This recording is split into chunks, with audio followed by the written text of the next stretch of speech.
Le deuxième défi à cet égard consiste dans la faiblesse de la flotte nationale et la captation de la valeur.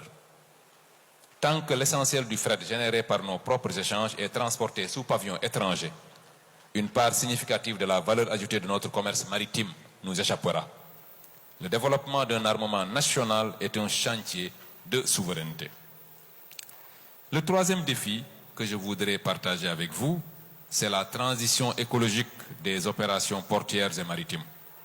Émissions de qualité des eaux portuaires, gestion des déchets de navires. Les objectifs de développement durable sont à cet égard, ne sont plus une option.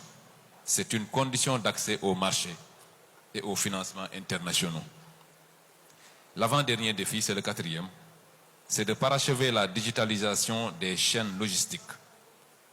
Et à ce niveau, il faut signaler le guichet unique portuaire électronique qui a permis des avancées majeures dans le processus d'enlèvement des marchandises.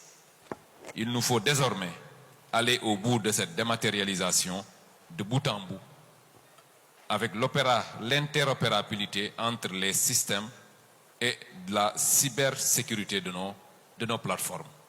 Je signale à cet égard que nous avons depuis 2 ans accéléré la digitalisation à travers ce guichet unique qui aujourd'hui est complet sur la chaîne des conteneurs, mais le défi aujourd'hui c'est de l'élargir au niveau du vrac.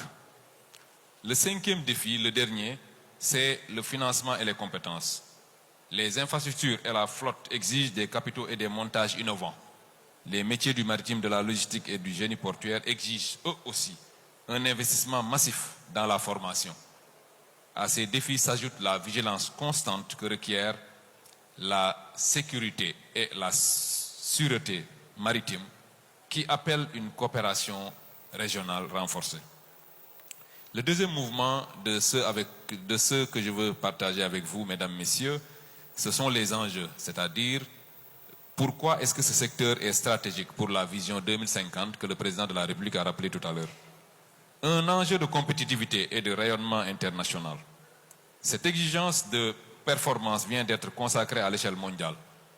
Selon le Container Port Performance Index 2025, le port autonome de Dakar est classé premier port à conteneurs d'Afrique subsaharienne pour la 2e année consécutive.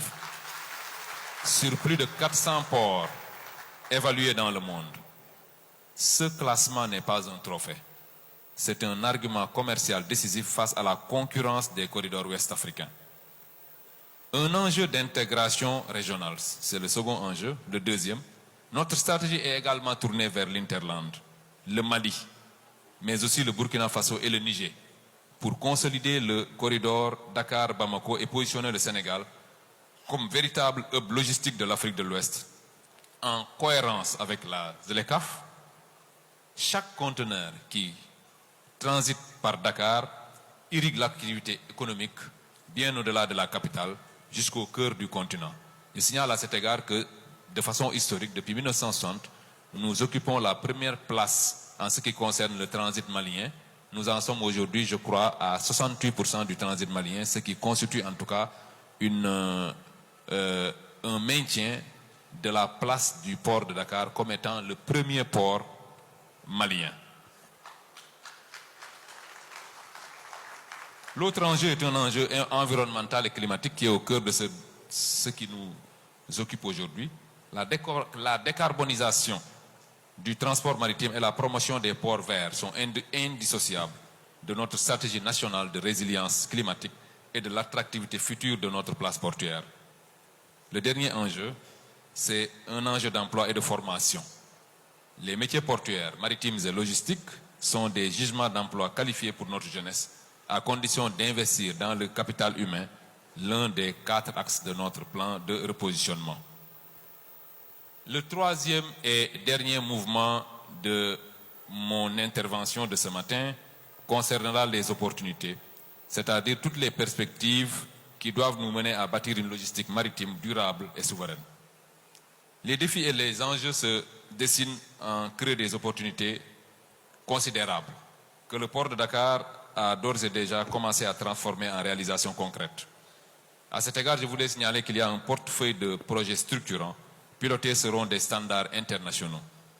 Le port de Ndayan, le terminal gazier, qui est un terminal vert puisqu'il s'agit de GNL, le terminal polyvalent multifonction du MOL4, communément appelé projet Djambar, qui renforce significativement nos capacités d'accueil et de traitement. Le développement des corridors de l'Interland, le renforcement de la transformation digitale, la transition vers des opérations plus vertes et le renforcement du capital humain.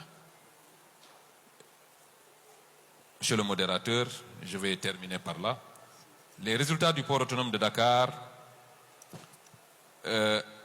c'est près de 30 millions de tonnes de trafic, plus de 908 000 EVP, 85 milliards de chiffre d'affaires et le rang de premier port à conteneurs d'Afrique subsaharienne. Tous ces résultats ne sont pas une fin en soi. Ils démontrent que le Sénégal peut, à travers les infrastructures portuaires, incarner une véritable souveraineté logistique au service de l'économie bleue.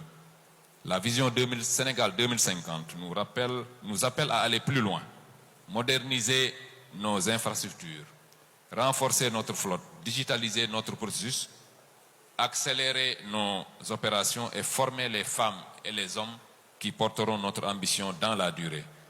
Le port autonome de Dakar, plus qu'une infrastructure, est un instrument de souveraineté économique au service du Sénégal et de la sous-région. Nous resterons pleinement engagés aux côtés de l'État et de tous les acteurs de l'économie bleue pour que nous restions en tout cas au niveau du Sénégal un véritable hub concurrentiel qui nous permette de nous repositionner et de véritablement occuper et donner du sens à cette place géographique très stratégique que nous offre, qu'offre le port autonome de Dakar en tant que porte d'entrée de l'Afrique. Je vous remercie, monsieur le modérateur. Merci beaucoup.